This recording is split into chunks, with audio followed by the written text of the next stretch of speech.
How's it going, everybody? I am Donut. This is, of course, a Black Lives Matter, all cops are bastards and trans rights supporting channel.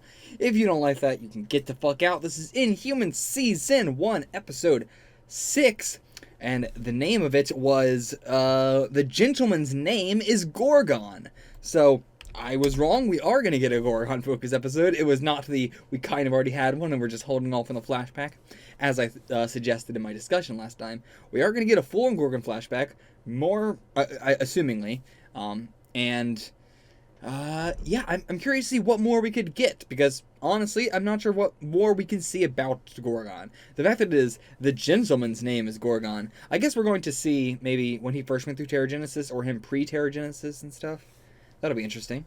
I'm actually curious what Karnak was like pre-Terrigenesis.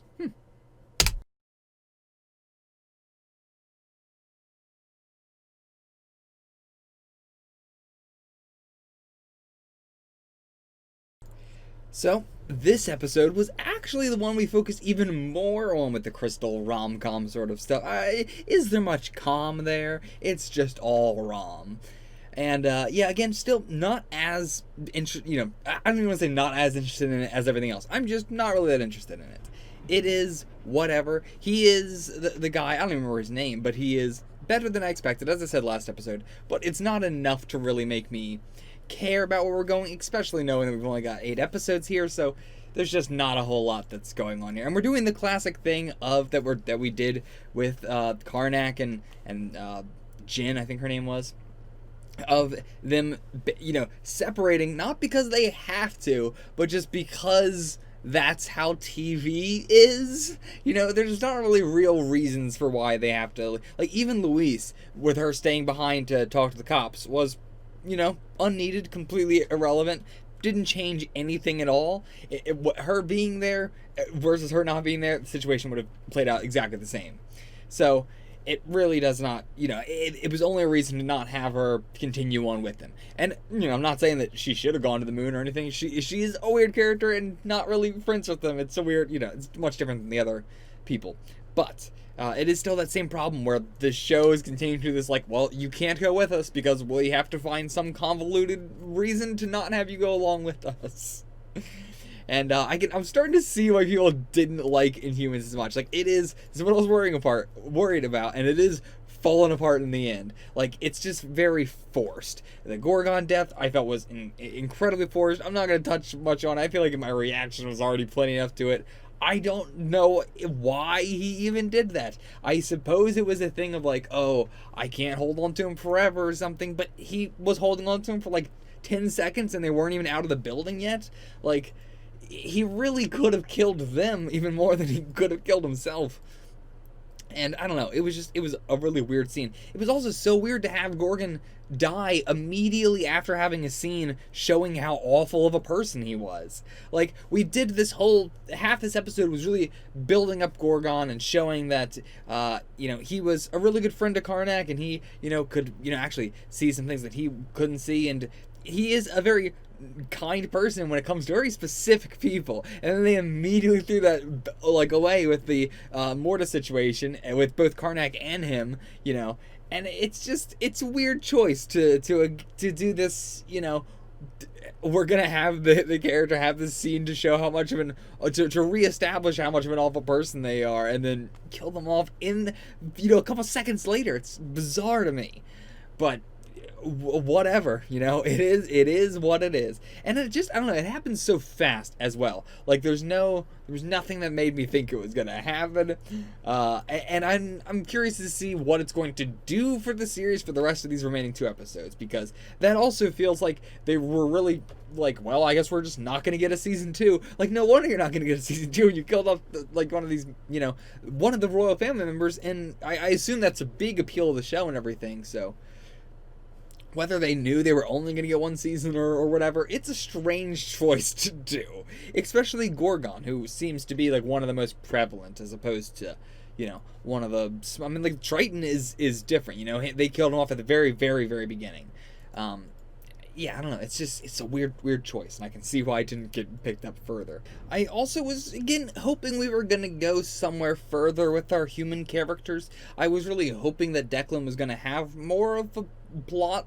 I mean, like, he's involved in the plot, but he's not very active in the plot. He is not changing the plot in any way. The plot is just happening to him. Whereas I thought he was going to be like an entirely other, thing going on here. It was such a big reveal when he was working with Maximus and all that, but in reality that has not, really done much. It's just been more of a now location for fights and stuff.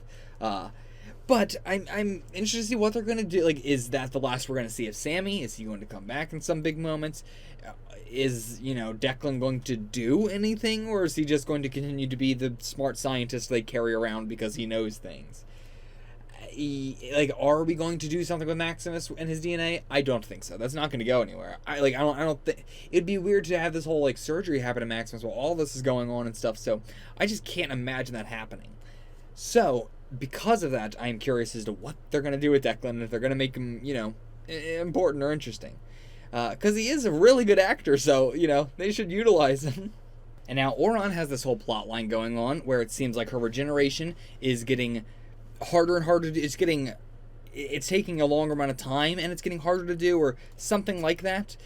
So she's not going to be able to keep this up. She's not going to be able to keep healing herself over and over again. And Declan said it as, one day you might die and that's it. But it did seem like she didn't know that she could do that, because when she came back from the dead, that seemed to be a surprise to her and everything.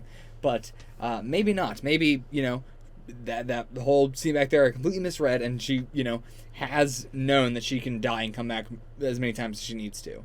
And maybe that is like the Medusa actually killed her and then she came back or something. But again, it's so weird to me that they wouldn't know what her ability is, because it seemed like Gorgon did, at least, or I don't know, maybe he didn't. I don't know. It's hard to tell.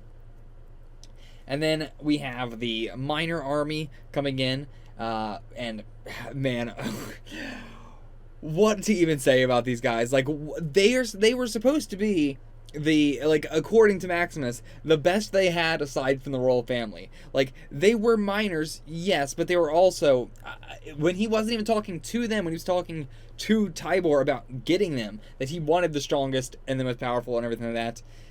And so, I don't know, they seemed like nothing. They all seemed like power types too, which is weird.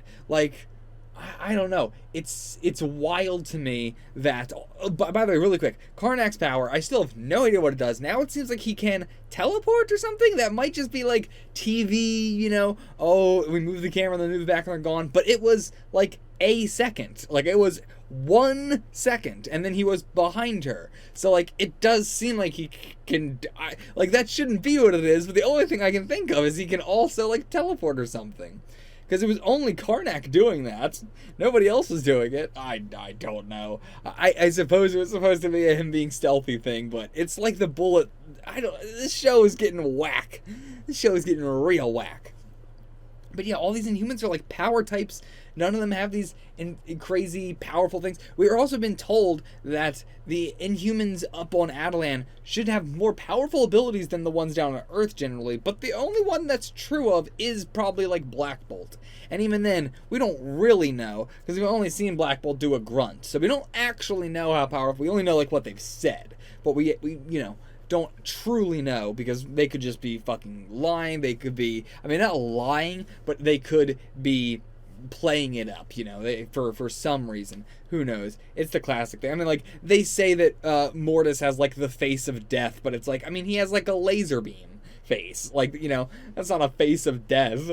It's they exaggerate a hell of a lot when and they called him death itself and everything, but it's like, he's just a chill dude and he's got a face laser that he doesn't want to use. Like, why is he death itself? The way they talk about things is very... you have to consider their point of view. So, aside from Black Bolt, and even him, none of the Inhumans seem to be more powerful than any of the Inhumans we've seen in S.H.I.E.L.D. Like, I can't think of any Inhuman in S.H.I.E.L.D. that couldn't take on any of these Inhumans at all that we've seen in the show. So yeah, I don't know. They're not. That might be a comic thing where they only have so much they can pull from the comics or something. But boy, come up with some original stuff maybe then, because this is just. Also, like, I want to believe that a lot of the stupid stuff here is also the show and not even the comics, because I like. Talk about the royal family. You have Black Bolt, like that has nothing to do with his power. You have Crystal, who doesn't really have, that has nothing to do with her power. Karnak really has nothing to do with his power. Gorgon has nothing to do with his power. Medusa is the only one who, coincidentally, it is kind of the same. But that's fine. There can be a once-in-a-time coincidence. And that's how it is for most of the people in Adelan. Maximus, nothing to do with his power. Bernaja, nothing to do with his power. All these people. But then we have now Loyalists and Flora and Locus and all these like extremely generic names where it's like, was your name named after your ability? I mean, Loyalist is not quite. Loyalists are just making fun of because his name is Loyal. But aside from that, like. But with the Flora and Locus and we had another one, Pulsus was it, the girl who did Pulses. But yeah, so it's weird. Like the lower characters just have their names are their abilities, which seems insanely weird. Like how does the lore of that work at all? Did they change their name when they went through Terrigenesis? I don't know, but it's weird, and it could definitely be done a hell of a lot better. So. Yeah, the miners plot, we were building up to that for actually a while, and it really didn't go anywhere. In fact, the fights didn't really take place with the miners at all. Bernage's father, Loyalist, got taken out in like a second by Karnak in the most fucked up way. And, not the most fucked up way, but a fucked up way. And, all the other fights were with Mortis or with Auron, or with all the other people that we already had. So like the miners were so we're just filling time here, and also the ending. This episode had such a great like Tibor plot, and then we just kind of rushed it at the end. It really felt like there was a scene cut out of this episode, because we just kind of jumped straight to that meeting in the middle of it at the end, like when it was already had happened and everything. Like but it does imply a lot about Maximus, that when or I guess it doesn't imply, but it raised a lot of questions. When did Maximus find out that Tibor was lying to him? What he said at one point, they always underestimate me. Was it right at that point, like right before that point, whatever Tibor had said right before that? Was it at the start of the conversation? Was it after, the talk with Bernaja? Was it, which point in time did he figure it out? Like, he was already wary about it, but he wanted maybe, like, clarification with Bernaja, and he already guessed prior. Maybe. That whole scene also was, terrifying. Maximus has lost his mind. It was the best part of this episode, for sure. Like, hands down. This episode was kind of meh, but the Karnak stuff where he was heading towards Auron was really cool. I liked that a lot.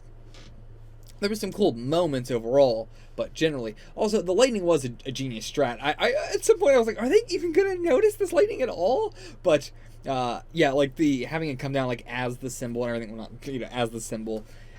Really smart. Really smart. Smarter than I would have even come up with, so props to that, Crystal. But yeah, it seems like Maximus has truly, truly lost it now. Like, completely. He is broken. I thought he might change a bit, but no, he's gone. He's a lost cause. He's gotta go. I don't even know if we can banish him to Earth at this point, because he is pretty messed up. But I feel like if we banish him to Earth, I don't know, he's the kind of person who would try and start a whole fucking supervillain plot to, to get to the moon with that company that Luis is working with or something. Like, are we gonna go anywhere with that also? Where's that going? I don't know. But yeah, overall for this episode and, this show now, 6 episodes in, we are nearing the last quarter, which is only 2 episodes.